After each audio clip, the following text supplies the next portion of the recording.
welcome to 49ers in 5, your daily update on everything happening with the team that you need to know. I'm Rob Stats Guerrera. Today is Thursday, January 11th, 2024. Happy 39th birthday to me.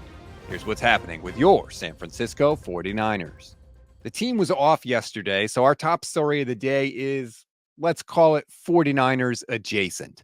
The Seattle Seahawks are moving on from Pete Carroll as their head coach. Now, this is both good and bad news for 49ers fans. Obviously, we know he and Pete Carroll terrorized the 49ers, going 17-4 against us, including the playoffs. However, Pete Carroll was 0 in his last 5 games against the 49ers without Russell Wilson. So maybe we didn't quite want the Seahawks to move on. Regardless, that is a thing that is happening, and we're going to have to play them twice a year going forward. So keep an eye on who they could get to replace Pete Carroll. The leading candidate right now is Dan Quinn, who is the Cowboys defensive coordinator. Of course, Quinn was the DC in Seattle for the Legion of Boom defense, so that makes a lot of sense there. I've even heard Jim Harbaugh mentioned as a possible candidate. That would be really weird, playing against Jim Harbaugh again and him in all the Seahawks gear when they had such a fierce rivalry back in 2011, 2012, that time. Let's get to the audio portion of the show. And this is 49ers news.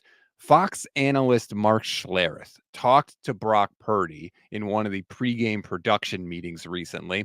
And then on Stink's podcast, The Stinkin' Truth, he revealed what Purdy told him when Stink talked about people accusing him of being a game manager. He bowed his back a little bit. Did he? Yeah. How so? He bowed his back because Brock Purdy told me, said, anybody who calls me a game manager either is not watching the film or doesn't know what they're looking at.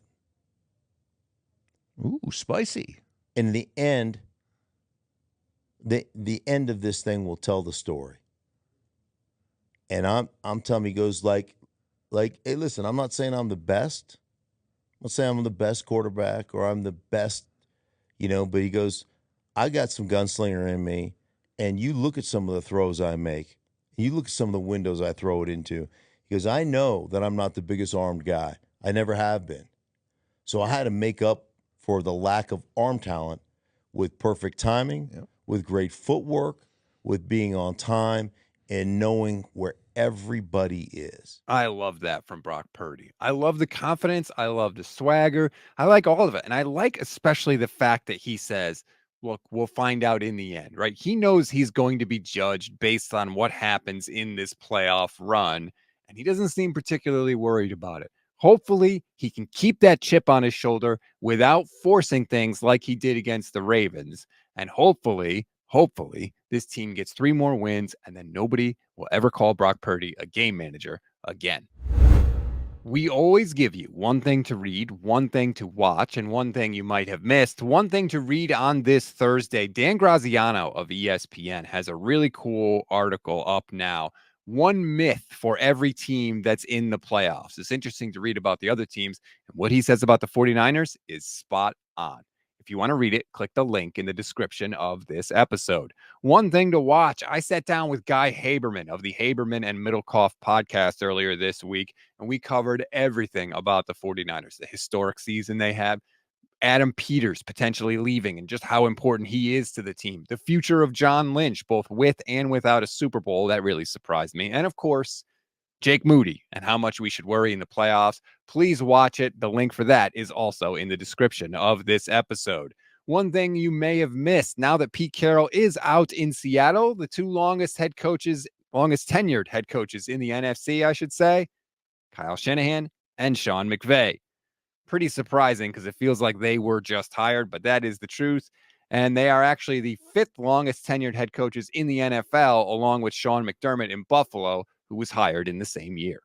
That's a wrap on today's 49ers in 5. Please rate, review, and follow the Gold Standard Podcast Network. Like and subscribe to our YouTube channel. Click the little bell so you get notified every single time we go live. And we will be live. I will be live, I should say, with Levin Black, 10 a.m. Pacific time today for the original Gold Standard Podcast. We'll talk about Pete Carroll, I'm sure, and a whole lot more. Please, please, please join us for that. I'm Rob Stats Guerrera. We'll talk later today.